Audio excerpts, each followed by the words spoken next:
Bonsoir. Ce soir, nous recevons un partisan fondamental de l'instauration d'une république fédérale composée de 2 États de statut égal au Cameroun.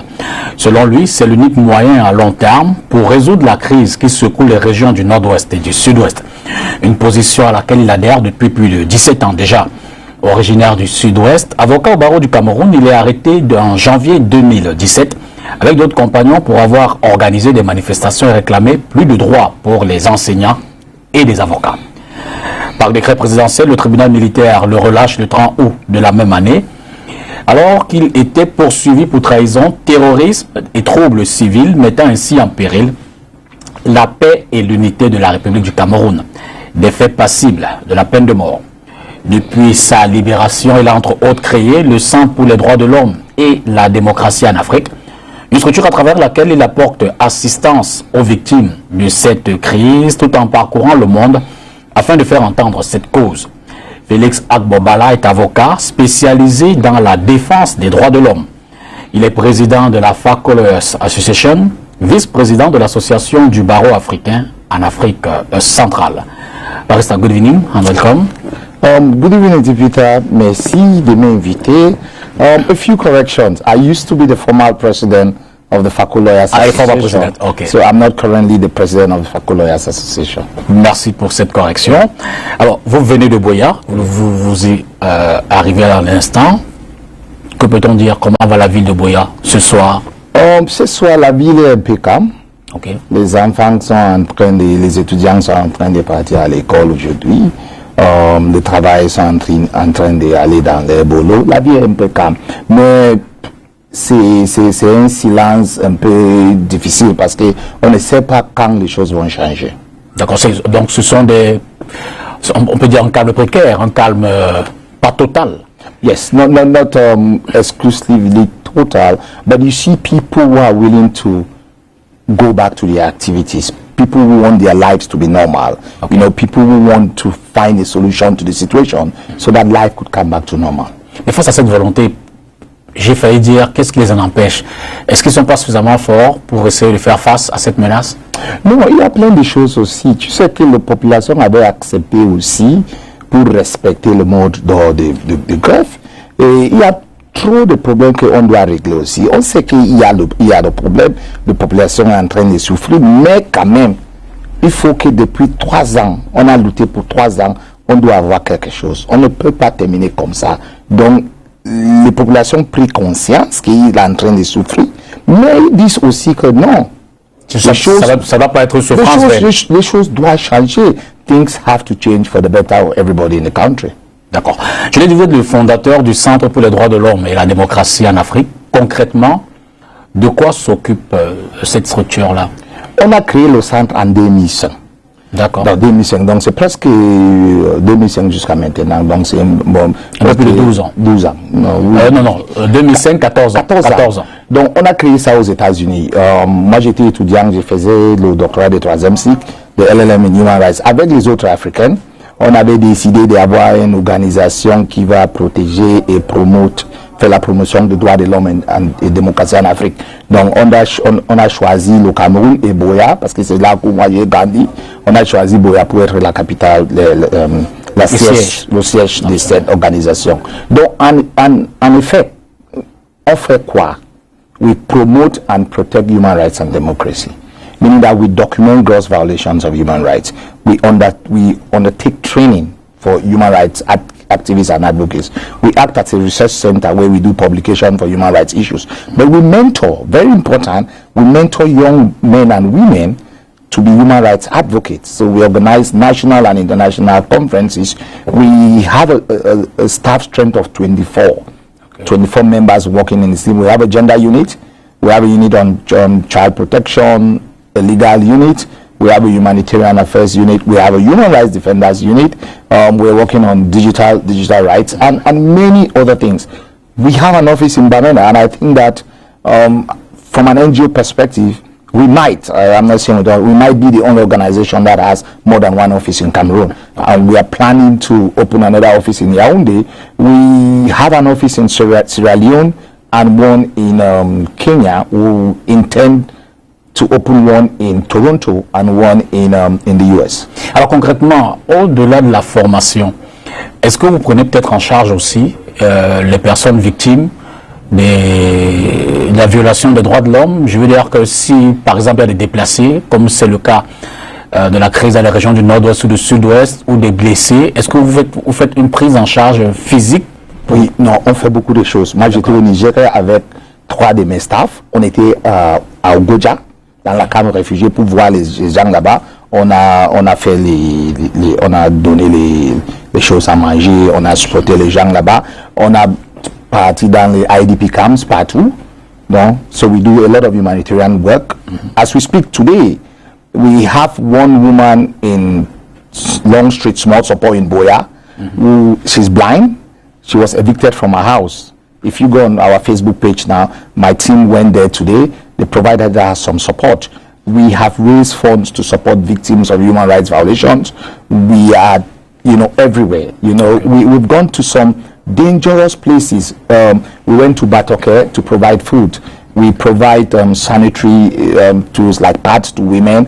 We provide prenatal vitamins. We provide support, and we take care of some of them. I'll give you this lady who was in Nekona. All the family was in the bush. She was ill. She was brought to the hospital. Jatu, one of your colleagues of the Kinos, called me, and we went there. We took charge of everything. When she died, we bought a coffin. We paid for the hearse. We are supporting the grandchildren. So we do human rights and humanitarian activities, because you cannot do human rights in isolation, especially in a situation where we have a crisis. Yeah. You have to understand that people are in need, and people look upon us as an organization that has credibility on the ground that can be able to help them. It's not everywhere that the international organizations, the UN, the OCHA, and all can be there, and it's not everywhere that the support provided by government can reach. And because some of the people also trust us, they prefer us to give them this humanitarian support. Et comment vous financez tout cela? Ce sont des aides, des apports spontanés, ce sont vos ressources propres, puisque vous êtes une organisation, vous avez dit, dans 4 pays africains? It's a combination of many things, okay? I use part of my resources, because don't forget, before the crisis started, the organization existed. We were doing things, okay? And that time nobody was talking about funding. I have friends who believe in what we do. Friends of the center. I have my friends who are helping to pay some of the staff in the office. That's their own support. I have friends who, for example, when they are shipping a container, they might just put like parts or clothes to give to the IDPs. So these are our principal source of funding. But also, I have my family who are very supportive. My siblings are living out of the country, so I have made sure that they put a monthly contribution to support the activities of the center. So many ways, we also apply for funding to do programs.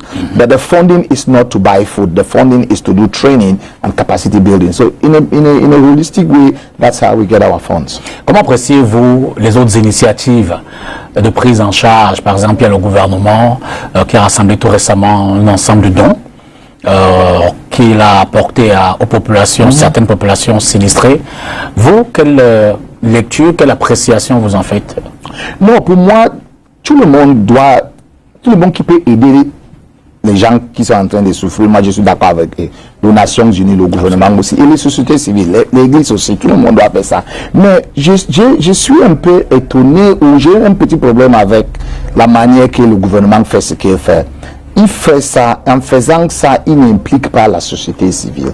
Et il y a une crise de confiance entre les séparatistes ou les anglophones et le gouvernement. Donc on doit avoir comme un médiateur, comme l'église, comme les sociétés civiles. Parce que parfois il y a le don que le gouvernement parle là-bas, les gens refusent.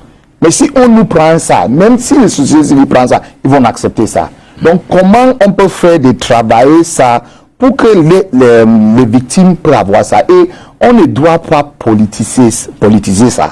Hein? Parce que moi je regarde comment le gouvernement doit montrer que c'est nous qui faisons ça, c'est nous qui pouvons faire ça. Et ils commencent à utiliser ça pour les campagnes, pour les trucs politiques. Et moi je ne suis pas d'accord avec ça. Et c'est à cause de ça aussi que les gens sont fâchés. Alors de façon globale, pratiquement 3 ans après, 96-99, près de 3 ans, puisque octobre c'est dans quelques semaines, après la crise même sur le plan sécuritaire, le début, quelle lecture? Vous qui avez vécu ça dans votre chair, parce que je l'ai dit à l'entrée, vous avez été emprisonné puis libéré, vous qui êtes en contact avec les prisonniers d'aujourd'hui, les populations sur place, quel regard vous y jetez? Enough is enough? Qu'est-ce que vous vous dites? It's very complex coming from me. Looking at it, you remember 3 years ago we had this conversation here when the crisis started. We have made a point. You know, we Anglophones or Southern Cameroonians, we're taken for granted in this country, okay? Let's not pretend that we are where we are because of what government did. The disdain and disrespect that government showed to us as a people. The fact that government could not meet up with basic demands. The fact that government could not even listen to us to try to come up with a consensus. That's why we're here. Things might have changed to the worse. People have taken up arms, but I always like to go to the fundamental. What is the root cause of the crisis? This is 57 years of assimilation, of marginalization, of trying to behave as if we don't exist in this country. It has opened the eyes of many people. The debate has changed. Watch TV on Sunday. Read the French newspapers. Mindset of it's now high time that we acknowledge that errors have been made. It's now high time that the government comes down from its high horse and now see how they can engage everyone to find a long-lasting solution, not just a cosmetic solution that would stop the problem, the crisis for tomorrow, and then in 10 years' time. We need to look at a holistic solution so that we address the root causes of the crisis, and then we can move forward as a state. N'empêche, vous le disiez tout à l'heure, les gens sont fatigués. On voit de plus en plus des enlèvements. On voit même des mines qui sont posées désormais à certains endroits. Quelle est réellement l'étendue des zones occupées par les séparatistes? Je veux dire,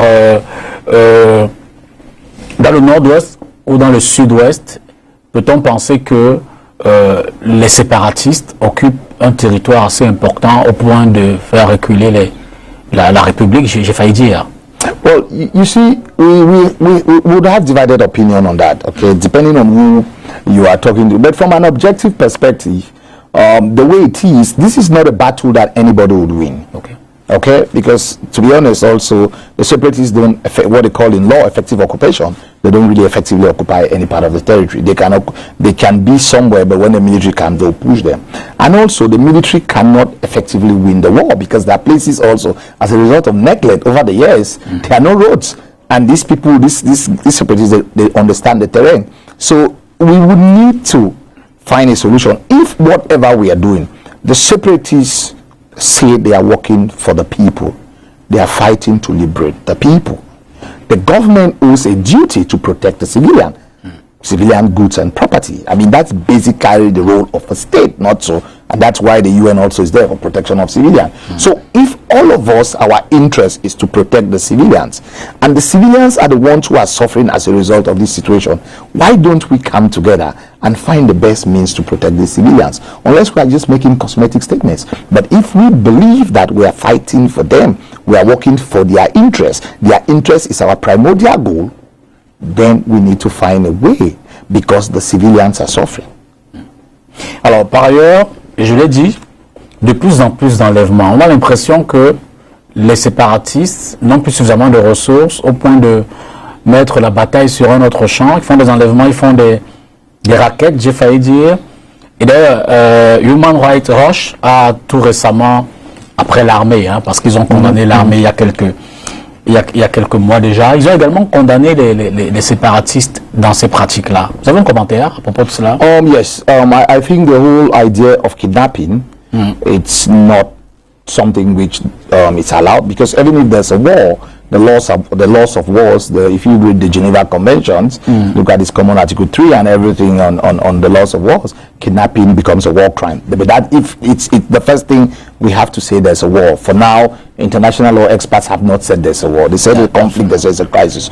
But kidnapping is described. So whoever does the kidnapping, it's true that I've accused some of the separatists to committed kidnapping. They've kidnapped Fundi, they've kidnapped the Archbishop. But you know, in any movement, you would have some renegade officers who would not follow toe the line. You understand? So this is something that we, as a center, we have condemned. Est-ce qu'il y a des éléments, des forces régulières qui procèdent également par cette technique-là? No, I'm saying that among the separatists, it's not every separatist group that kidnaps people. There are some, but we as a center, we have condemned it. Because that's not the way to prosecute a war. Absolutely. You might still have a legitimate claim, but the way you do it, it's condemnable. So if you look at the Human Rights Watch report, they've condemned the kidnapping and the ransom, because at the end you kidnap the civilians and you pay them. But both sides of the coin, both sides of the conflict are committing horrendous crimes. So it's not just the separatists, mais les forces du gouvernement aussi. Ils ont commis les crimes terribles dans ce pays. On sait comment ils ont brûlé au moins 210 villages, n'est-ce pas? Ils ont tué les enfants, ils ont tué les femmes, ils ont arrêté les gens sans raison. Donc, il faut que tous commencent à respecter les lois de la guerre. Parce que quand même, il y a une loi, the law of conflicts. Humanitarian law makes provision for that. So there is no justification for these crimes to be committed, notwithstanding the fact that we are having a conflict. Alors, loin de ce théâtre-là, il n'y a que le leader séparatiste jusqu'ici qui s'est plus ou moins autoproclamé président de l'État non existant de l'Ambazonie. Sissoko Ayuk Tabe, il est devant les tribunaux de tribunal militaire à Yaoundé avec ses compagnons. Vous y étiez lors de la précédente audience. Déjà, comment vont-ils sur le plan de la santé? Ils vont très bien. Là, j'étais avec eux, c'était mardi à Yaoundé. Je parlais avec eux, ce sont mes amis, ce sont mes camarades, ce sont mes frères. On est à même combat. Peut-être on a la différente manière de... Bon, vous l'avez dit, vous n'êtes pas séparatiste, vous êtes fédéraliste. Oui, non, mais c'est le même combat. Ils ont bien, et en tant que l'un de les avocats, je ne peux pas mêler dans les... Absolument. Mais je pense que si on doit trouver une solution, on doit libérer Sissoko Ayuk Tabe et les autres aussi. Parce que eux aussi doivent assis dans la table pour qu'on cherche à trouver une solution. On doit accepter que aussi il y a le problème. On doit accepter que tout le monde a fait les erreurs. Le gouvernement, les séparatistes, les fédéralistes, tout le monde a fait une erreur. Mais on doit quand même parler, on doit regarder les gens dans leur face et dire la vérité. On ne peut pas résoudre ce problème en mettant Sissoko et les autres en prison.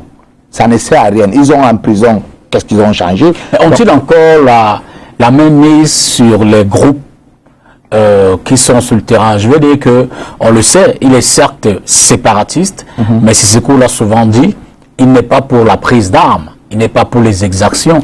Est-ce qu'aujourd'hui, si on le libère, on peut être certain que tous ceux-là qui ont pris les armes, si jamais on aboutit à un cessez-le-feu, ces gens-là pourraient, à la demande de Sissoko, déposer les armes? Ça ne peut pas être tout le monde. D'accord. N'importe quel pays, n'importe quel gars. Même au Cameroun, tu ne peux pas, même le président ne peut pas dire à les gens, donc on doit accepter ça. Mais quand même, c'est leur leader. Donc, et c'est quelqu'un que beaucoup de gens le respectent aussi. Donc, si on le libérait, il peut commencer aussi à travailler pour voir comment on peut trouver une solution. Mais ce n'est pas pour libérer et aussi pour utiliser Sissoko et les autres contre les autres qui ont contre la paix. Donc, on doit aussi lui respecter. As we say, you don't want to delegitimize him. You understand? You want to make it a process to be open. Don't give the impression that he is negotiating behind the back. That's the impression. So when you do that, you make people lose trust in him. But as we speak, c'est un monsieur que tu peux compter sur lui. He's somebody who has good faith. He's never supported an armed struggle. Est-il prêt à appeler à la paix aujourd'hui? Est-il prêt, par exemple, à demander aux enfants de repartir à l'école, aux populations de reprendre les activités? Quelle est la part de Sissoko? Quel est le pas qu'il peut lui franchir éventuellement si le gouvernement également fait des concessions? Lui, qu'est-ce qu'il est prêt à, j'ai failli dire, à céder? Well, Sissoko is a very objective and open-minded person. Sissoko likes peace. Sissoko likes justice. Sissoco likes fairness. Sissoco wants the restoration of the dignity of the people of Southern Cameroon. So it would be a process. Okay, you want him to call for kids to go to school. You want, what are you giving in return? What is the government ready to give in return? It's not just him making a statement, but government also has to make a statement. The negotiations have to have started, and let them have a common ground. If you follow the international crisis grouping, you need to win the minds and hearts of the people, and it would be a gradual process. You don't want Sissoco to make a statement and they don't respect it, not so. You want him to make a statement that would be respected. So you need to start working. What are you offering as government? What are you trying to do? For example, how can you release some of the people? How can you withdraw some of the militaries in our cities, our towns and villages? How can you stop the extrajudicial killings? Those are the things also that government has to put in place. And then Sissoco might see that government is trying to do something. He will talk to the other members of the narrative and also the members of living in and out of the country to see how we can start working towards a solution. Pour faire clair, est-il prêt aujourd'hui à renoncer à la séparation? I will not answer that question for him. You understand? He would be in a better position to answer the question. But like any human being, I don't think anything is written on stone. Human beings are flexible. Nobody is a flat character. You know, depending on the condition. Sissoco initially did not start for separation. What government did to the other people, the government does, and systematic and widespread human violations has pushed some of the people who were very moderate to take radical positions. So we also have to put that in context. Perhaps if government starts winning the hearts and minds of the people, les gens peuvent décider de changer leur position, de changer leur avis. Mais si le gouvernement fait rien à aider les modérés aussi, donc ce sera difficile pour eux aussi. Est-ce que ce n'est pas sa situation de prisonnier aujourd'hui qui le pousse à faire quelques pas en arrière? Je veux dire que s'il avait été libre, toujours au Nigeria, bon, c'est vrai, avec des si, on peut tout faire.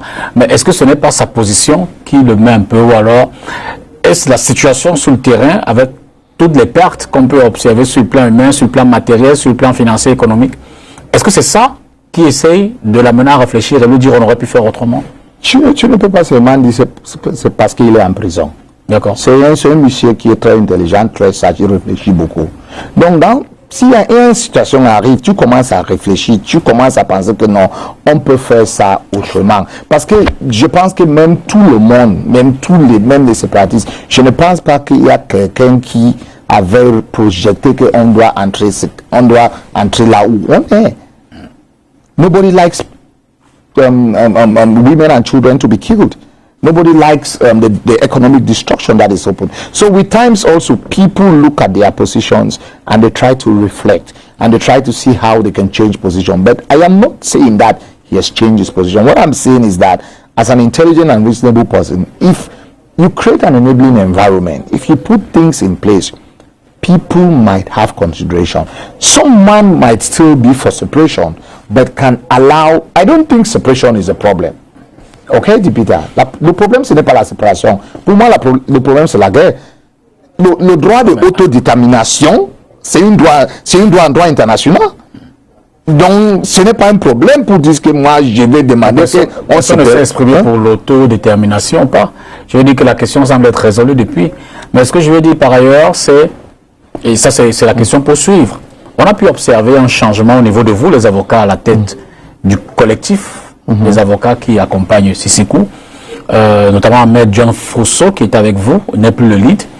Je veux dire, c'est un changement de stratégie dans la défense, ou alors on sait également que parmi vous, il y avait des positions pas toujours les mêmes, d'aucuns qui se sentaient plus radicaux que d'autres. Qu'est-ce qui a, pour faire simple, amené à ce changement de...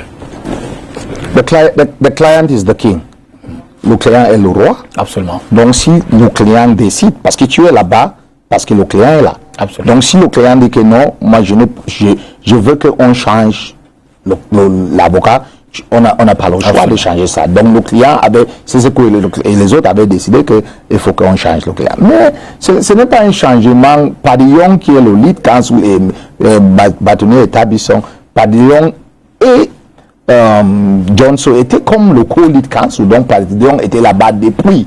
Et Maître Etabisson aussi, Batouni Etabisson aussi là-bas. Donc c'est ça que quand les clients ont décidé qu'ils vont changer leurs avocats, il y a beaucoup de choses aussi qu'ils ont passé que en tant qu'un avocat, un professionnel, ce n'était pas bon parce que le client doit avoir confiance à son avocat aussi. Donc, et il y a, comme on dit en anglais, the confidentiality between client and lawyer. So there's not everything that the lawyer would go on television or on radio and say, you know, you try to bring the image of a reputable client into disrepute. It's something which was not necessary and not good. So the clients felt that they had lost trust in the lawyer and they wanted a change. Alors, sans rentrer dans le fond du dossier, où en est-on aujourd'hui à ce stade de la procédure? C'est des plaidoiries, c'est des... Où en est-on? Qu'est-ce qui se passe? We are nowhere. It's a comedy, okay? It's Ben, il va souvent là-bas. Yes, they go there at times, a boycott, but it's a comedy. You know, I went through that for 9 months, okay? The people who are trying them, they are not convinced of what they are trying them. I think they're just waiting for some instructions from somewhere until we find a solution. So we had the matter was adjourned to the 23rd of July. You know, and on reasons that they are not notified the accused persons of the appeal that they had made at the Court of Appeal and on other issues. But to me, it's true that we should, I'm a lawyer, so the law has to be taken its course. But these cases go beyond the law. Not so. These cases concern politics. They concern the security of the state. That is why Article 13 and 14 of the military tribunal, the court says that when it threatens peace and security of the state, they can enter a nolle prosequi. That's why when they amended the military tribunal law, the military justice law in July 2017, that's how it could be released in August. I believe that it should be used in that case to try to see how we can start from on a clean slate. You understand? Nobody is saying that people might have committed crimes. Okay, I was accused of terrorism, I was accused of secession, but those things were really bogus claims, you know. And people like Siseku and the rest also, they're just victims of the political situation in the country. So why can't they be released? And let's see how we can work together, we can find a solution and build a stronger nation. A-t-il été approché pour d'éventuelles négociations, que ce soit ici ou alors celles qui se déroulent ailleurs? Est-ce qu'il y a eu une tentative de tractation? Je veux dire que même loin des négociations, est-ce que les gens ont essayé de se rapprocher de ce gouvernement-là pour savoir ce qu'ils pensaient? Y a-t-il eu des démarches comme celle-là? Avec moi ou avec Siseku? Moi, je ne sais pas, parce qu'il y a plein de choses aussi que tu vas lire dans les journaux et dans les réseaux sociaux. Et moi, j'étais dans la même situation aussi. Quand j'étais en prison, je lisais les choses. Vous apprenez on vous attribuait. Oui, on m'a promis pour être nommé ministre et des choses comme ça. Et j'avais avoir cette discussion avec Siseku une fois que j'étais là-bas, quand il était ben, est-ce qu'ils ont déjà commencé à parler? Il a dit non. J'ai dit que c'est bon. Parce que c'est la même chose avec moi aussi. Les gens vont commencer à raconter les histoires. Et 2 ou 3 mois après, ils commencent à raconter les histoires.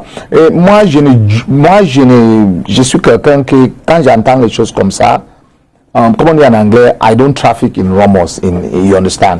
I need to get the facts. Donc, moi, je ne sais pas. Je parle avec Siseku, je parle avec Tassang, je parle avec Yambe, je parle avec Choufa. Moi, je ne sais pas. Même si ils ont commencé à discuter, je pense à s'ils ont commencé à discuter, on doit trouver une solution.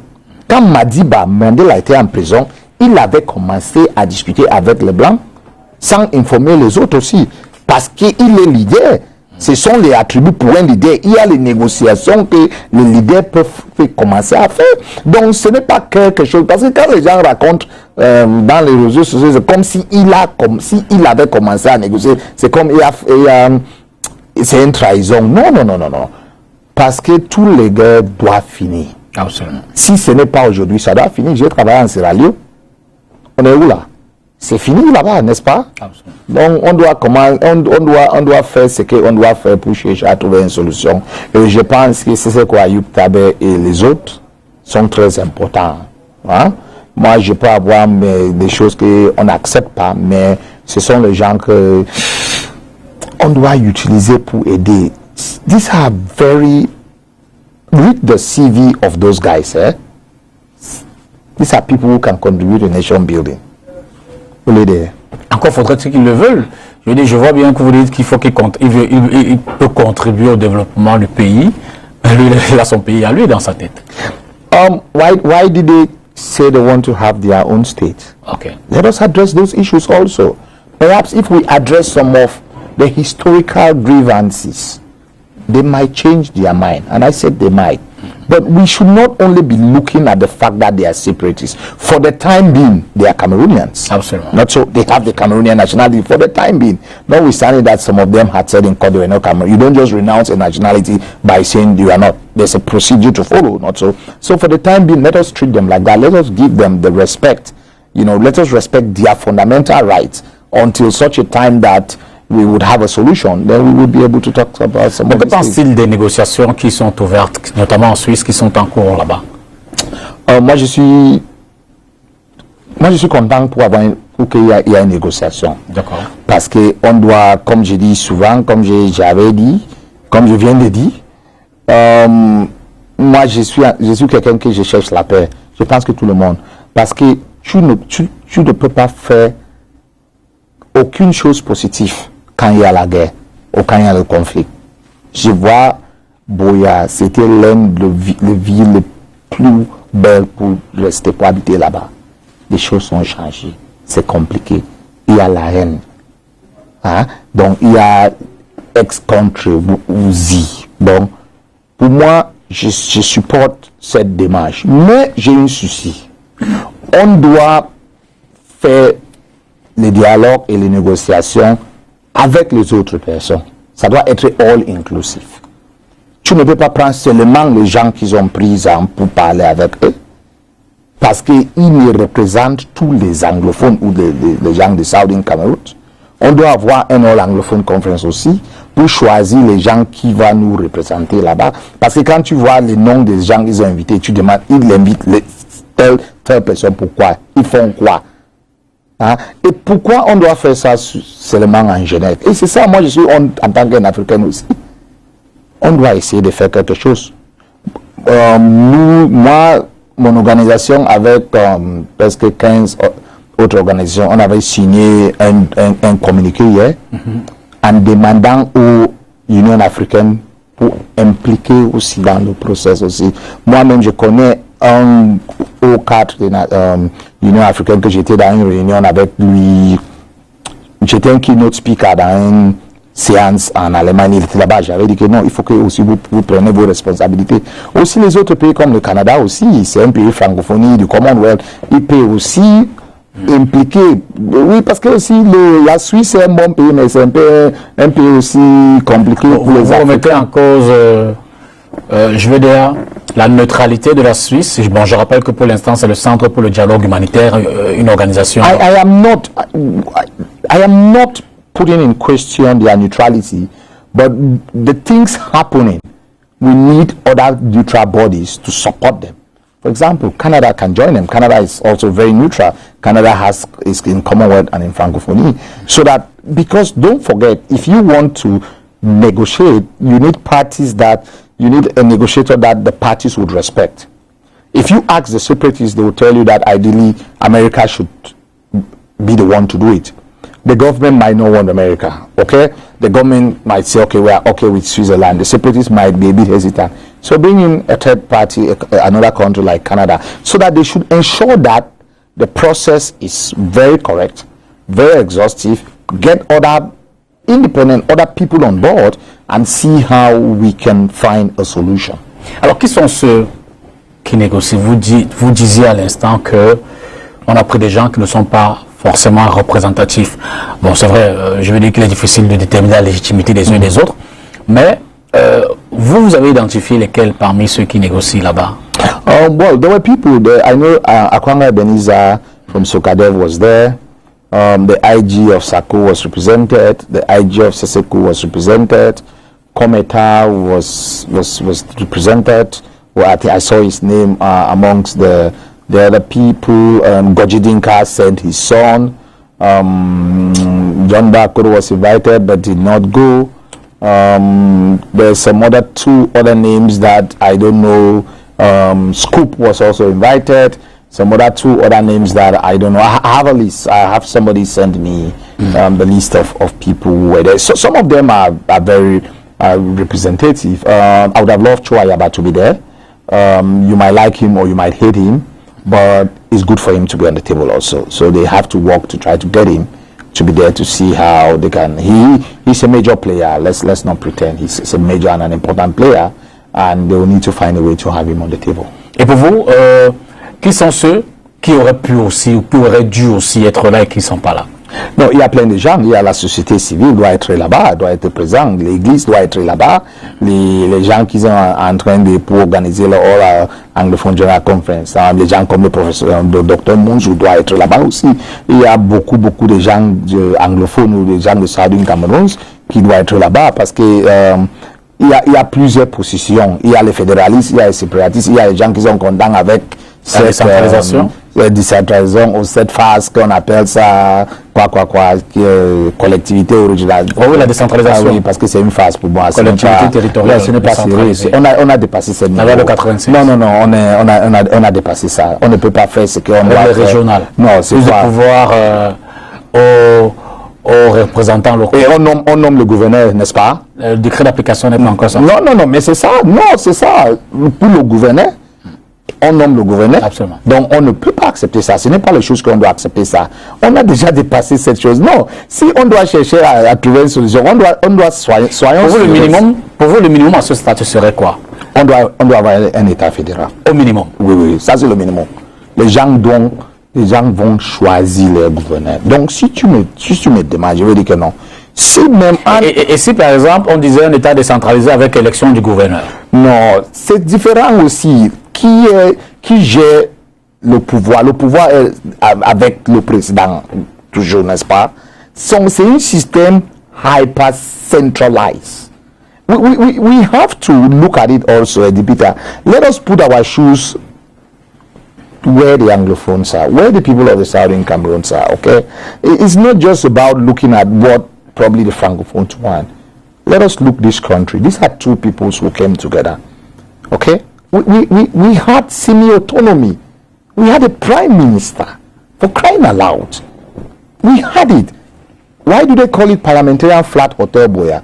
Have you ever asked? That's where our parliamentarians, our deputies used to live. Comme vous, hotel député à Yaoundé. Okay, we had institutions. Look at the prime minister's lodge that the president stayed there when he went to Cameroon. It showed what we had. So you cannot just take everything. We have fought for 3 years and you tell us about what is wrong in us having a federation in Cameroon. Why is it a taboo? What is the problem? Why don't we respect the specificities of the people of the Southern Cameroon? Le problème, c'est qu'il faut que les Camerounais s'expriment et que les Camerounais, dans leur ensemble, choisissent. No, you see, that's where I disagree with you. Parce que bon, no, je vous laisse parler, allez-y. Why I disagree with you is that this form of a state, the Anglophones are the ones, they came to this union. You understand? I'm not saying that whatever the Anglophones want should be accepted. No, I'm not saying that. But I think that they should give them some preference in determining how the form of a state. And I believe that I've been speaking to lots of Francophones. Ils ont OK maintenant avec le fédéralisme. Oui, mais aussi, je veux dire que ça, il faut absolument qu'il y ait une élection pour... Et il y en a aussi qui sont pour la forme actuelle. Non, c'est ça c'est la démocratie. Mais ce que je veux dire, partant justement de l'histoire, je veux dire que c'est quand même depuis 72 qu'on a décidé de cesser avec la fédération. L'histoire a évolué. Je veux dire que si aujourd'hui, même s'il faut poser la question de retourner au fédéralisme ou pas, maintenir l'État, la République en l'État actuel, il faudrait tout au moins poser la question à tous les Camerounais.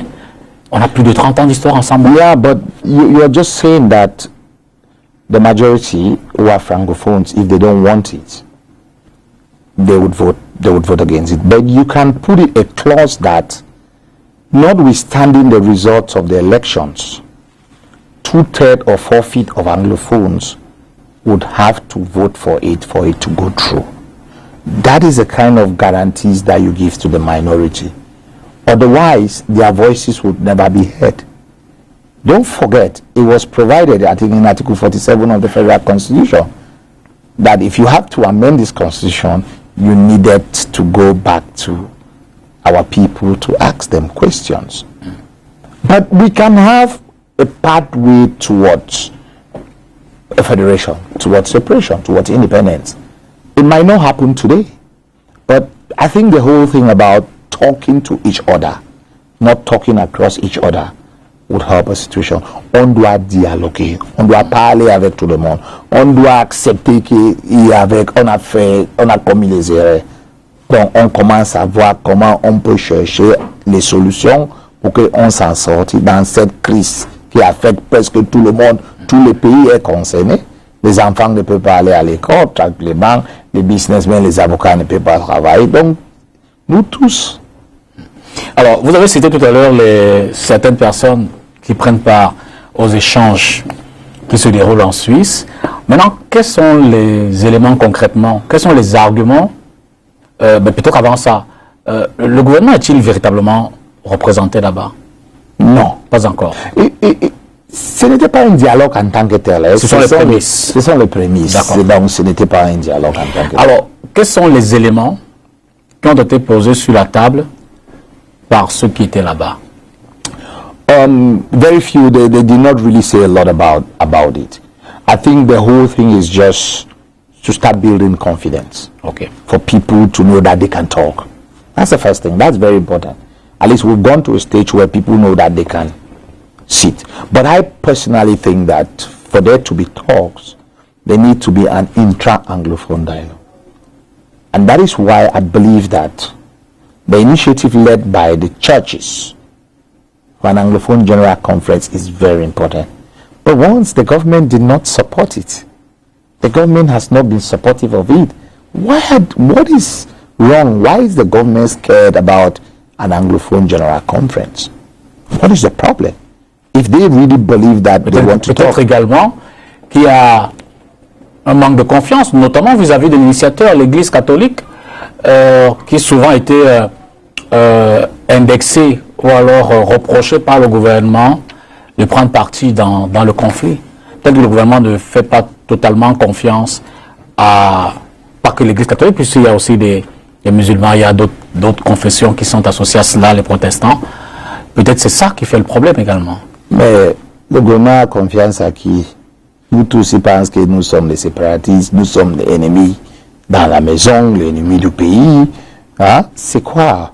Tu dois avoir confiance à tes citoyens. Donc vous dites qu'il faut d'abord que les anglophones se réunissent? C'est mieux. C'est bon pour avoir un anglophone General Conference. On va choisir le gens qui va nous représenter là-bas. Il va parler pour nous. Il va défendre notre intérêt. Donc, mais si tu ne fais pas ça, tu choisis seulement des gens que tu penses qu'ils vont parler pour nous. On peut rejeter les gens. On peut dire non, non, non. Et tu ne peux pas faire seulement avec les gens qui sont présents. On ne peut pas bâtir un pays en fait. Donc, c'est-à-dire... Donc, pour vous, il faut les séparatistes, les modérés, les sans-voix. Il doit être là-bas parce que c'est un pays que tu es en train de bâtir, n'est-ce pas? Ce n'est pas, tu ne peux pas. Donc, dès que tu fais une réunion, un dialogue avec les séparatistes et les gens qui n'ont pas présent décident de prendre les armes demain, tu vas faire quoi? Tu dois parler avec tout le monde parce que tu dois avoir un holistic dialogue, comme moi je dis souvent. Et si tu peux détester l'église catholique, il y a les protestants aussi là-bas, il y a les musulmans, il y avait les sociétés civiles. On avait beaucoup, quand on faisait les réunions ici à Douala, il y a beaucoup de personnes, il y a les politiciens aussi, il y a les gens qui contre la séparation, il y a les gens pour la séparation. Donc il faut que on peut avoir tout le monde, parce que c'est ça. Le Southern Cameroun, c'est pour nous tous, n'est-ce pas? Ce n'est pas seulement pour les gens qui supportent le gouvernement. Il y a les gens qui est contre le gouvernement, mais ce sont les membres, ce sont les Southern Camerounais aussi. Tu dois avoir eux aussi pour parler avec eux. Alors, on n'empêche que, ça, le président de la République l'avait déjà dit, d'abord dans son discours de fin d'année, l'adresse à la nation, ensuite lors de la prestation de serment, puisque c'était après l'élection présidentielle, et le Premier ministre, à peine nouvellement nommé, qui a d'ailleurs fait plusieurs descentes d'apaisement sur le terrain, Joseph Diongouté l'a rappelé, le gouvernement est prêt à discuter de tout, hormis la séparation et la sécession. Et là, vous dites, à partir de là, sur quelle base pourraient véritablement démarrer les discussions? No, the government will talk to everybody. They have to talk to everybody. They have to understand everybody. And then convince the people who are out for separation that separation is not the solution. You cannot. You cannot sit. So just imagine that the people, the separatist leaders say, we will discuss everything, but apart from centralization. Are we going to have a talk? No. But what is the whole issue about you having a dialogue? You bring people from various positions. Moi, je peux être quelqu'un pour les deux États fédéraux, mais je entre là-bas, on commence à parler, on dit que non, ok, on peut avoir une fédération pour 10 États. Après 10 ans, hein, si les choses ne marchent pas, on peut décider d'avoir une fédération de 10 États. Et après 20 ans, on va faire un référendum pour voir si les gens vont adhérer ou pas. Ils vont créer, ils vont décider comme il avait fait au Soudan, au South Soudan. Donc, c'est bon pour tout le monde, n'est-ce pas? Donc, les séparatistes, les fédéralistes, tout le monde est là-bas. Hein? Si on accepte ça, les Nations Unies ou l'Union Européenne est là pour garantir ça. C'est bon. Mais je veux dire que ça, c'est la situation factuelle, c'est la situation réelle, actuelle. Le gouvernement l'a dit. Oui. C'est sa position. Non, mais non. Même quand on avait commencé, il disait qu'il n'avait pas un problème anglophone. Je suis d'accord. Après, il disait que quand j'étais en prison, il disait que la fédéraliste, on ne peut pas changer la forme d'État. Ils vont, parce que ce n'est pas une guerre qu'il peut gagner. N'est-ce pas? Il ne peut pas gagner aussi. Vous voulez dire sur le plan militaire? Oui, personne ne peut pas gagner cette guerre. Absolument. Et the loss of human and economic life is not worth it. And what is a state? What is a state? What is the whole notion about the form of a state?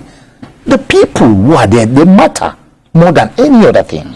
So if you can have a form of a state that would accommodate and keep people together, you prefer it than to be fighting wars. Do we want to fight the war for 50 years? Je veux dire, mais ça c'est la réalité actuelle. C'est la position actuelle du gouvernement au moment où on parle. Peut-être ça va changer demain. Mais comment donc, face à cette position-là, comment arriver pour parler?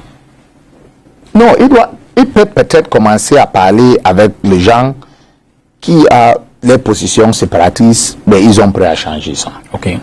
Parce qu'il y a les gens, moi j'ai mes amis séparatistes que je parle avec eux aussi. Si tu leur donnes un État fédéral de 2 États, ils vont prendre ça, ils vont accepter ça aussi.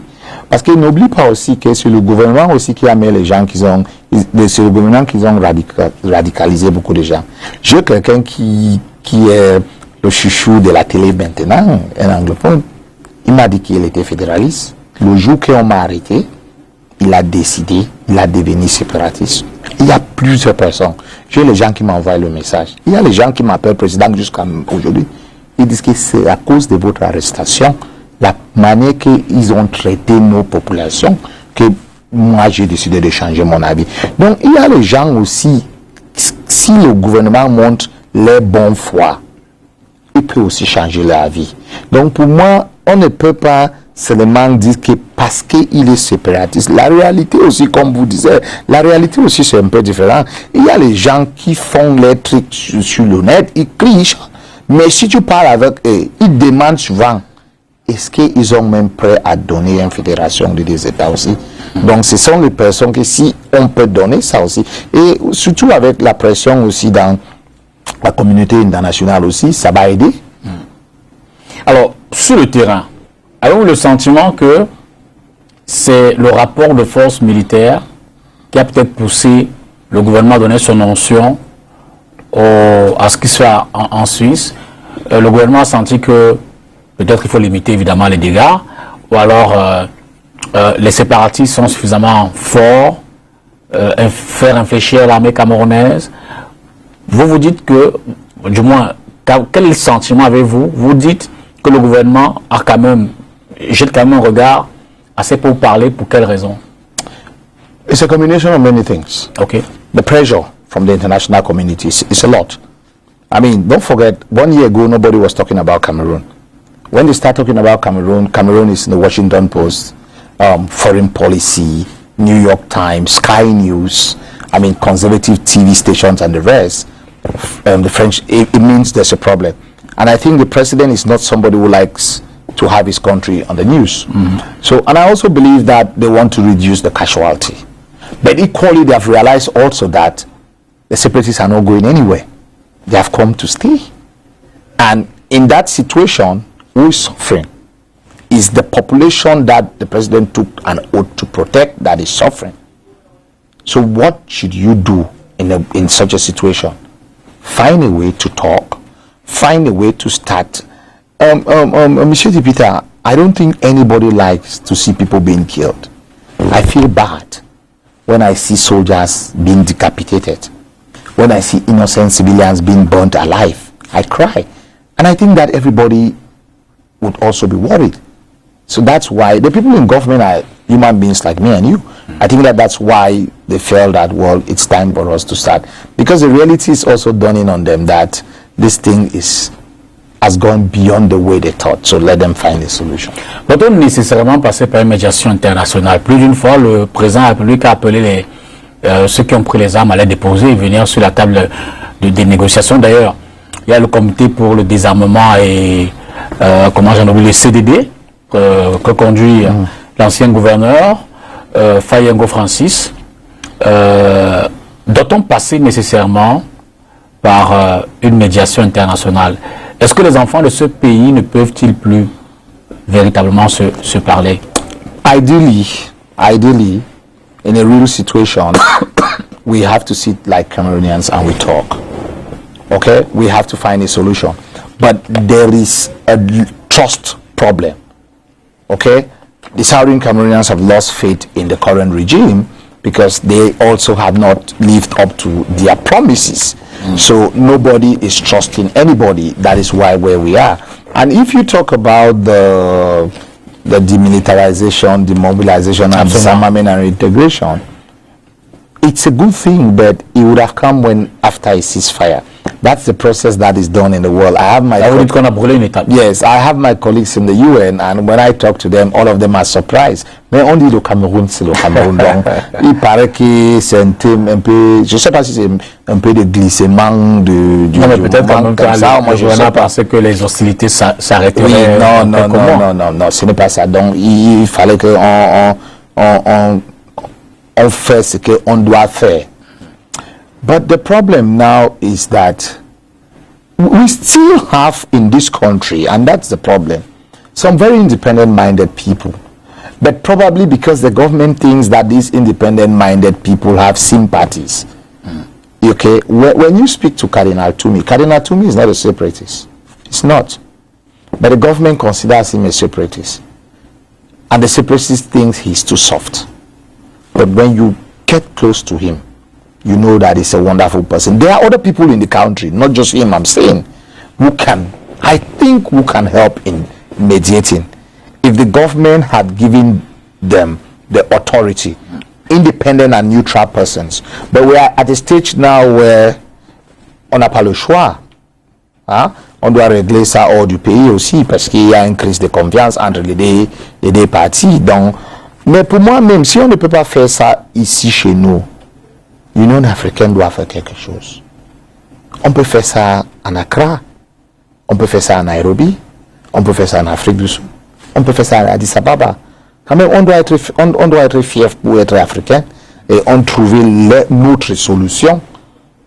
On voit comment on peut trouver une solution sans au lieu d'aller faire ça en Europe ou en Amérique, mais je ne sais pas. Parlons justement d'Addis Abeba, il y a certains chefs d'État africains, des anciens chefs d'État africains qui ont proposé une médiation, une forme de forum sur le Cameroun, à Addis Abeba, au siège de l'Union africaine. D'abord, comment appréciez-vous cette démarche-là? Et puis, pensez-vous que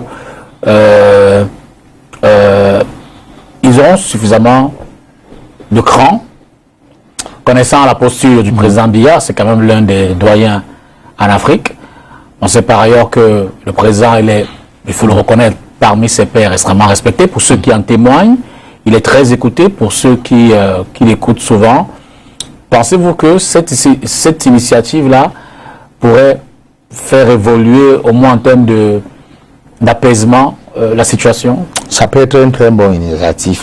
Je pense que les Africains seront très contents. Et moi, je serai très content. Les Camerounais, peut-être, seront très contents aussi pour avoir les anciens chefs de l'État aussi pour faire ça. Mais aussi, on doit regarder ça aussi parce que beaucoup de chefs d'État aussi, quand il était président, ils faisaient quoi avec leur population aussi?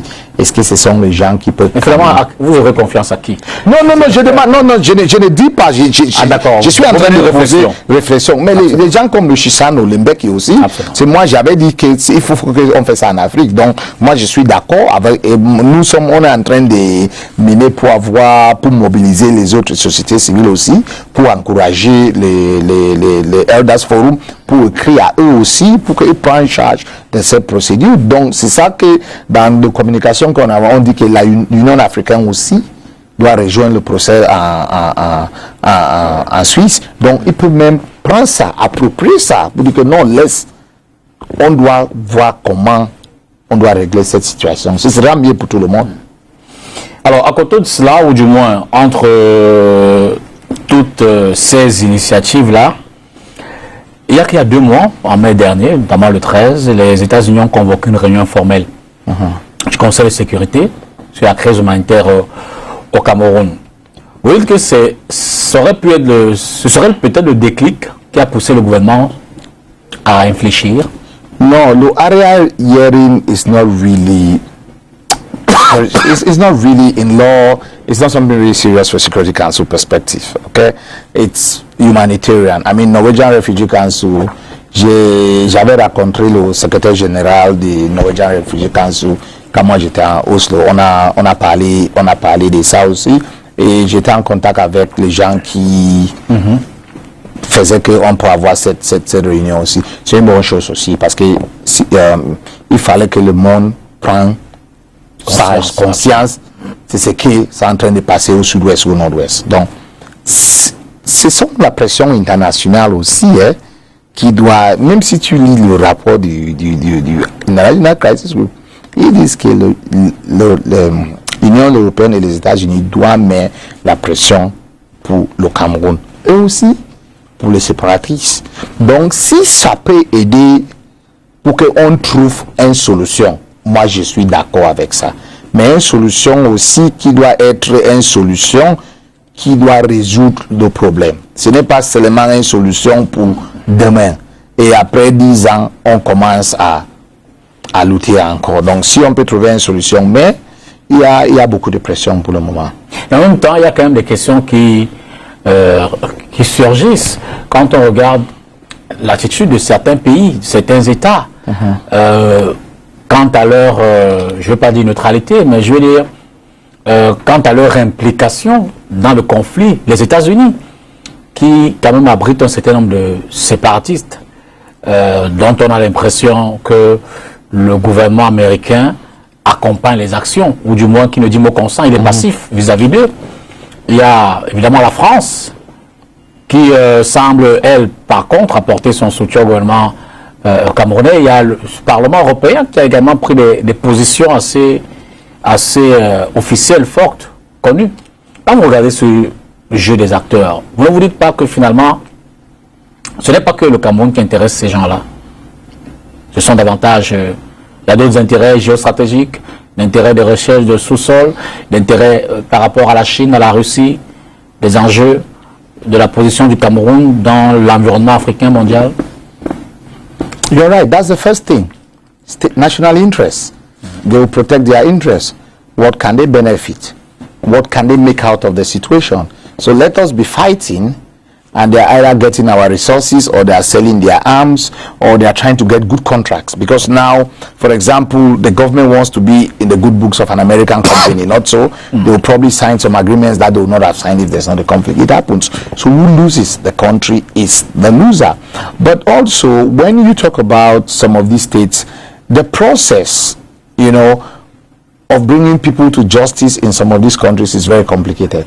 Because it's a very democratic and a transparent system, and rule of law and due process must take place. So it's not like in Cameroon where they can just leave here and come here and arrest both of us. Okay, the process there is complicated. But friends of Cameroon, also other partners, have to be genuine, have to help that we find a solution. But it must first be Cameroonians. Okay, we need to be able to protect our interests. Donc on doit chercher entre nous les Camerounais pour trouver une solution. Parce que ce n'est pas aller occidentaux pour trouver notre solution. On doit commencer ça même. Parce que nous sommes les frères et les sœurs. Mais partant de là, vous ne vous dites donc pas qu'il y a eu surenchère, qu'il y a eu, je veux dire, que demander plus pour obtenir un minimum, et qu'au finish, sait-on jamais que certains, à côté de ce qui au départ paraissait comme une incompréhension, ont profité pour manipuler d'autres Camerounais à l'égard, du moins, vis-à-vis de l'État, du gouvernement? You see, Zipita, manipulation, I don't like a lot to use that term because les gens, surtout les gens au gouvernement, utilisent le mot manipulation beaucoup.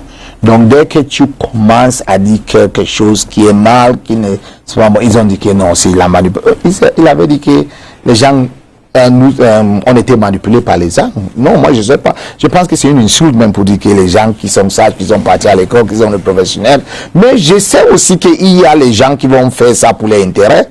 Ça c'est vrai, parce que si tu vois la guerre, il y a les gens qui, au gouvernement et aux côtés séparatistes aussi, pour eux la guerre ne doit pas arrêter. Parce qu'il y a les gens qui bénéficient, on ne peut pas refuser ça. Mais la majorité de la population doit chercher à trouver que non. Ce n'est pas seulement les gens parce qu'ils font leur business, leur trafic des armes, hein, on donne l'argent à les généraux, à les gouverneurs, donc pour eux la guerre doit continuer. Non, non, non, non, non. On doit, parce que si la guerre continue, ce qui souffre, c'est nous, la population. Donc on doit quand même, manipulation, moi je ne pense pas, mais on peut avoir quand même les gens qui font ça pour leur intérêt. Peut-être ce n'est pas qu'on les manipule, mais ils font ça pour leur intérêt. Mais il faut que aussi, nous tous, la presse aussi, parce qu'il y a la haine dans la presse aussi beaucoup. Comment on peut faire aussi pour qu'on lutte contre ça? Parce que si tu vois la guerre aussi, la guerre c'est beaucoup de fois on fait ça dans les réseaux sociaux. Et dans les réseaux sociaux c'est la haine contre les anglophones et les francophones, contre les Bétis et les Bamileke et les Boulous. Donc c'est parce qu'il y a un problème anglophone, mais il y a un problème du Cameroun aussi. On doit aussi chercher à trouver une solution pour résoudre le problème camerounais. Vous dites la crise sociopolitique qu'on observe depuis le lendemain des élections présidentielles, on doit la joindre à cette question-là et mettre tout ça sur la table. Une forme de conférence nationale définitivement pour le Cameroun. On peut décider, moi je ne suis pas un expert, on peut décider de régler le problème chez les problèmes anglophones, mais aussi dès qu'on règle ça, on doit aussi régler le problème camerounais. Parce que si on règle seulement le problème anglophone et on ne règle pas le problème camerounais, on va avoir beaucoup de problèmes aussi. Parce qu'il y a trop de problèmes dans ces pays. Hein? Le problème de gouvernance. Parce que si on règle le problème anglophone, on doit changer la constitution. N'est-ce pas? On doit changer la constitution. Et avant de changer ça, on doit aussi parler avec les autres, la séparation de pouvoir, le rotational presidency, ce sont les choses qu'on doit avoir ça. Donc il faut que aussi on règle ça parce que c'est un problème qui va au profond. C'est un problème parce que moi je n'aime pas quand les gens mélangent le problème anglophone. Ils disent que c'est comme le problème de Boulou ou le problème de Bamileke. Moi je suis pas ça. Mais j'accepte aussi en tant que Camerounais, il y a un problème dans notre pays. On doit chercher à trouver comment on peut régler ça. Justement, on a pu voir dans la mobilisation, les récentes mobilisations des Camerounais de la diaspora, c'était effectivement appelé à faire un moule, hein. Ils recensaient tous ces problèmes ensemble là. Vous dites ce soir que ce n'est pas forcément le meilleur chemin, à chacun son moment? No, you see, we can do it and we cannot do it. I like to bring people together. There was a time when I was in Canada and Francophones or people who were supposed to march and they asked Anglophones to join, and I advised people that no, we have some common problems. We should accept it. We can work together to find a solution. Okay, so it depends on the group organizing it. It depends on their aim and their agenda. And if the people of Southern Cameroon think that they can work together, then I don't have a problem with that. Alors, au regard de l'évolution, vous appellerez, parce qu'il y a des voix, hein, on entend déjà des voix qu'ils font, vous appellerez à la reprise des cours. On sait que depuis un peu plus de 3 ans, d'abord l'école a été grandement perturbée. Il y a des endroits où il n'y a pratiquement plus d'école, les enseignants sont partis, les élèves n'existent plus, les salles de classe ont d'ailleurs été brûlées par certains endroits. Ce soir, vous allez appeler à un retour à l'école et à la rentrée en septembre. Vous le ferez? Oui, j'ai déjà dit ça. J'ai déjà fait une communication. Mon sang, j'ai signé ça. Les enfants doivent aller à l'école. C'est moi et Tassan qui avait commencé le mot d'ordre.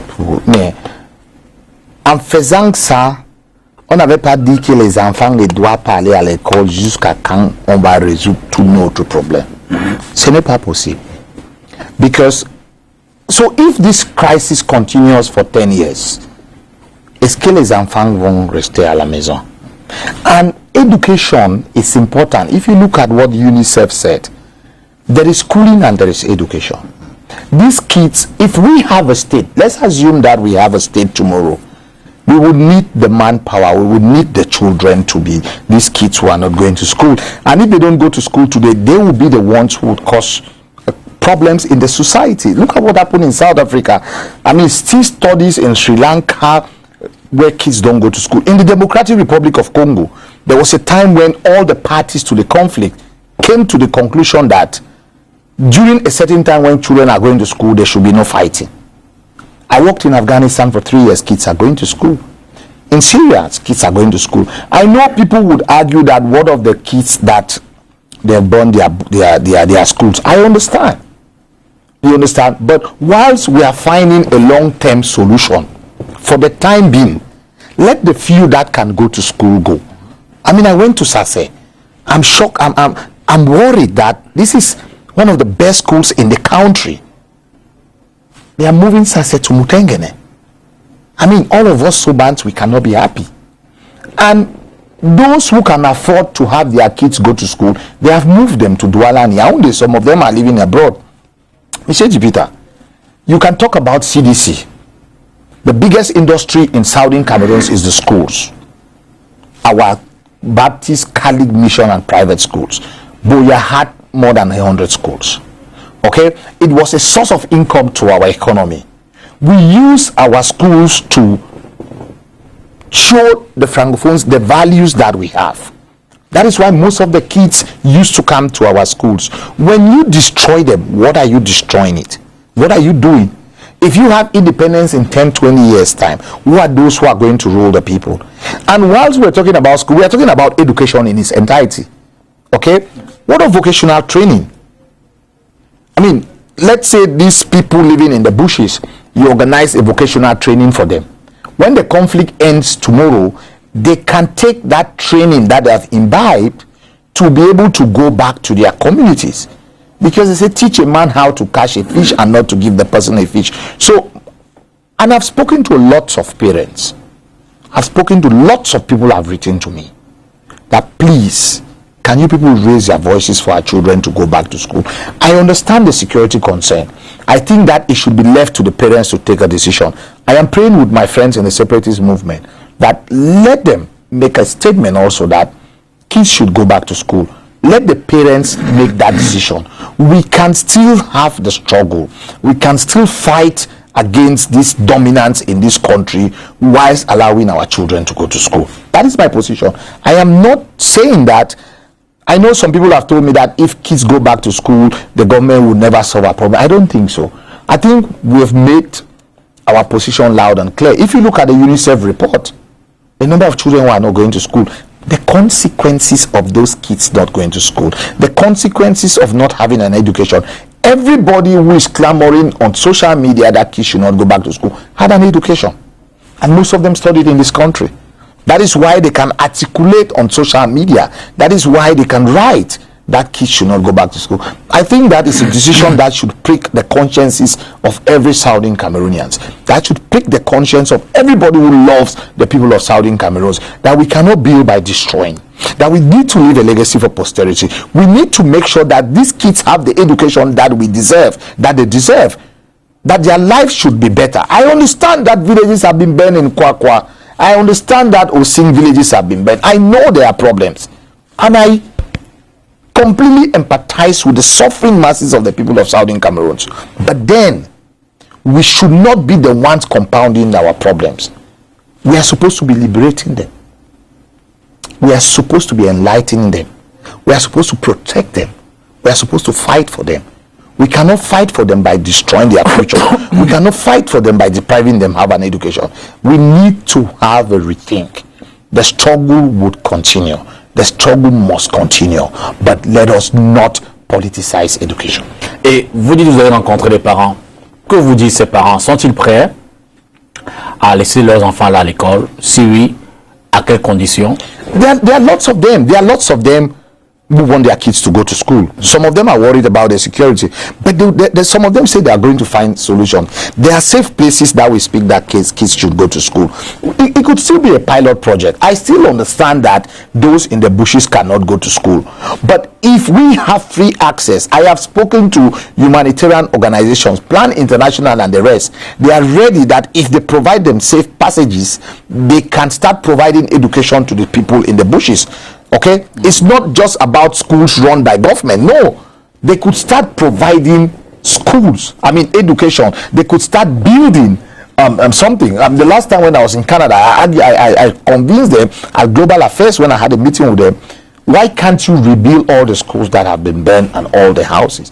But some of them, it's not a decision that they have made, but most of the aid workers, speak to United Nations officers, speak to WHO, speak to all of them. They will tell you it's a problem of security, their safety, and they are complaining that the separatists are not making life easy for them. So if we can have a situation where both government and separatists can allow free passage to these international organizations, they can start providing education. Not everybody would go to school, and that's something that kills me. But I would always say that to have 2 million illiterates, better have 200,000. Let the first batch, and I think that when they start going to school, other accompanying measures will come into play. Government also has to demilitarize the cities because they have to win the minds and the hearts of the people. We expect a lot from government, but if they are not doing it, and that's the question I ask, don't you want kids to go to school?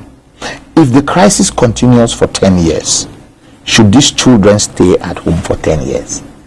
And I think the answer it's no. People who have their kids abroad are going to school. Why should our children here be the sacrificial lamb? For what reason? I don't think it's proper. I don't think it's fair to them. Alors, par ailleurs, et on l'a évoqué tout à l'heure, l'archevêque de Bamenda a été enlevé, Cornelius ce soir. Ni John Frondi, le président du SDF, le chairman, a été également enlevé, plus d'une fois. Avez-vous discuté avec eux depuis entre-temps? I spoke with Ufrundi's son when he was kidnapped. He called me, and we had a discussion. Spoke to other people. I've not spoken to Ufrundi or to the bishop or archbishop, but I spoke to some of his close associates, and they confirm the story. I've spoken to other people who have been kidnapped. I've seen other people. Coincidentally, today I saw one woman, a teacher who was kidnapped, and she came and greeted me when she knew, because when I heard that she was kidnapped, I don't know her, but I issued a statement calling for her release. Unfortunately, she was released. We have tried to help some of them who have been kidnapped, who have been released, and just trying to advise them and to counsel them. You know, I spoke to some of the chiefs, most of the chiefs in Fako who were kidnapped. I personally met some of them, and I empathized with them, and I had discussions with them. So we will try whatever we can do to help. Alors vous, quelle lecture faites-vous de ces enlèvements, je veux dire récurrents, tout au moins pour ce qui est de Frondi, et un peu curieux pour ce qui est de l'archevêque? Ils sont enlevés, ils vont discuter, ils reviennent. Je veux dire, vous savez qu'il y a une suspicion qui est née, même si le chairman a bien fait d'essayer de rapidement faire taire cette polémique-là. Jeu de surenchère, jeu de complicité, Frondi est-il un bel appât pour faire passer un message? Vous, quelle lecture vous avez au regard de ces faits-là? Parfois aussi, quand moi je lis les journaux, les réseaux sociaux, et les choses que les gens, les intellectuels disent, moi je suis un peu choqué. Comment les gens peuvent dire que c'est Koufoundé qui a monté son enlèvement? Non, ce n'est pas possible. Il faut qu'on respecte les gens dans ce pays aussi. Il ne peut pas faire quelque chose comme ça. L'archevêque aussi, donc il a fait ça. Non. Dans tout le mouvement, il y a les gens qui vont prendre la loi dans les mains. N'est-ce pas? Absolument. En Sierra Leone, on avait le long sleeve et le short sleeve. On avait les gens qui did not take orders from the chain of command. Parce que même les militaires, même en Irak, même tu vois les militaires professionnels, ils font les choses de temps en temps comme ça. Donc ce n'est pas parce que c'est Froundi ou l'archevêque, il était en complicité. Non. Il y a les gens aussi, c'est pour montrer que non. C'est la position de force, comme Kofi Olomide il dit, la force de frappe. Pour montrer que non, nous sommes Ils comptent parmi. Oui. Et nous, on est en train de contrôler la situation. C'est nous qui gérons cette situation. Donc il faut aussi, c'est un message pour le gouvernement que non, nous sommes forts. Mais ce n'est pas, tu ne peux pas dire que c'est la complicité Froundi. Non. C'est un peu difficile pour le moment. Insecurity is something, is real in the Southwest and Northwest regions. Alors on va vers la fin de cette émission. Félix Abobala, si on vous demandait de suggérer quelques, je ne vais pas dire conditions, mais je veux dire quelques éléments qui permettront de convaincre certains de ceux qui ont pris les armes, de suggérer ces éléments-là, les poser. Si on vous consultait par exemple, si les elders, les anciens chefs d'État dans le cadre du forum, ou alors le Centre pour le dialogue humanitaire qui est en Suisse, vous demandez, vous, que mettrez-vous sur la table pour qu'on sorte de cette situation-là? Vous avez 5 choix. Quelles seraient vos priorités? The first thing I would tell them to release the leaders of the separatist movement. Même les leaders? Yes, release the leaders and get them involved in a real dialogue. Secondly, try to win the minds and the hearts of the people of the Southwest and Northwest by doing certain things that they can feel that, you know, the government is really working on their interests. Stop burning villages. When you burn villages, you radicalize people. Stop these unlawful or arrests and killings of people. I've met people who the only reason they joined the separatist movement is that they killed my brother. They came to our house. He was not an Amba boy. They killed him. Okay, these things help in radicalizing, and then go out also for a media campaign to win the minds and hearts of the people that acknowledge that there's a problem, but now we are ready to sincerely find a solution. None of them taking alone can be the magic solution, but when you put all of them together, the people would see that you have interest. There are people who will never accept, but they can be isolated. They can be in the minority, but not when it's the majority that thinks that you're not doing enough. If they do that, I believe that government will go a long way to show its good faith. And our people would also at least acknowledge it and give an olive branch, and then we see how we can come out of this problem. J'observe bien que votre choix se porte davantage sur les mesures que devrait prendre le gouvernement. Et en face, vous pensez que le minimum à faire, ce serait quoi? Les séparatistes. The separatists would have to call for an end of school boycott. And they would have to clearly stand against kidnapping and chopping off of hands of school children and teachers. They should make a statement, even if they are not the ones doing it, that nobody should do it on their name. Because at times you don't do something, but if you don't condemn it, people might think that you are the one doing it. Not so.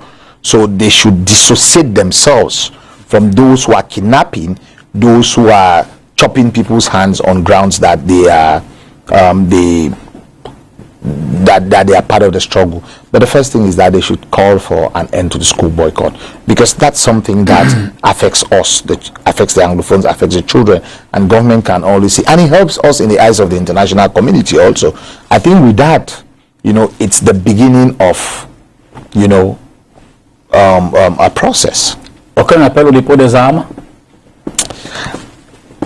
For now, I want people to drop their arms. Okay? But I think that before they drop their arms, it will not be the first thing.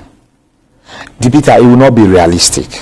Comment ça? Okay? Yeah, because the other people also have not done things to give them enough reasons to drop their arms. You can still have your arms, but you have a ceasefire. You can still have your arms, but you decide that for the next 1 week, we will not attack anybody. Okay? That during this period where government is doing this, we will not do any attack. Technically, you are already building confidence within the minds and hearts. If you just say people should drop their arms, you know people will not drop their arms. And you don't want to say something that will not work. It is a process, not so. So the government is releasing, you are calling for to stop the school boycott, and you have a system. Not technically that, okay, for 1 week, we would see how the process would go. We will not attack any government. C'est le feu, c'est pas un dépôt d'armes. Yes, no, that's the beginning. Okay. Also, it's from the cessez-le-feu that they would depose their arms. So it's a process, because the guy wants to be sure to that if we do a cessez-le-feu for 1 week, they don't come and attack us in our houses. Not so, because I've met people who are saying that they are not sure that if they drop their arms, they will not be arrested. Okay, and that is a problem also with the Disarmament Commission. You need to involve neutral persons like the churches and the civil society to win the minds and hearts of the people. That's the problem. Government is still behaving as if they're in complete control, that they have total control. No, they don't have total control. They have to also calm down from their high horse and realize that this thing is not completely in their hands. So it would be a situation where all the parties would need to make some concessions for us to come out of this situation. Felix Agbobala, thank you very much. Thank you, Mr. Peter. Thank you. I'm glad to have been here. Me too. I hope that I don't owe you an interview again for the next 2 years. N'est-ce pas? Absolument. Non, merci pour l'invitation. Et moi, je suis très content pour être ici. J'avais commencé ça avec vous aussi. Absolument. Donc, c'est pour cela que j'ai décidé, je dois respecter ce rendez-vous. Je sais qu'il y avait il y a plusieurs fois que tu m'as invité. Je dis merci aussi beaucoup. Et vous faites un bon travail et félicitations et continuez to do the good job. Merci. J'espère que la prochaine fois que je vous aurai ici, c'est pour nous annoncer la bonne nouvelle de réconciliation nationale. It would be wonderful. It would be a very good thing. We need a Truth, Reconciliation and Justice Commission in this country. And I think we'll get it someday. Merci à vous également, mesdames et messieurs. Maître Félix Agbobala Congo, il est avocat. Vous l'avez suivi tout au long de cette émission. Il a fait la prison dans le cadre de cette crise dans les régions du nord-ouest, sud-ouest. Il défend le fédéralisme, mais évidemment, il est pour un retour à la paix. Surtout, il appelle les parents à laisser leurs enfants retourner à l'école. Il appelle les séparatistes à permettre que les enfants retournent à l'école. Il demande aussi au gouvernement de créer le cadre pour que ces enfants retournent à l'école. C'est d'ailleurs tout le mal qu'on souhaite à tout ce monde également. Bonsoir et à la prochaine.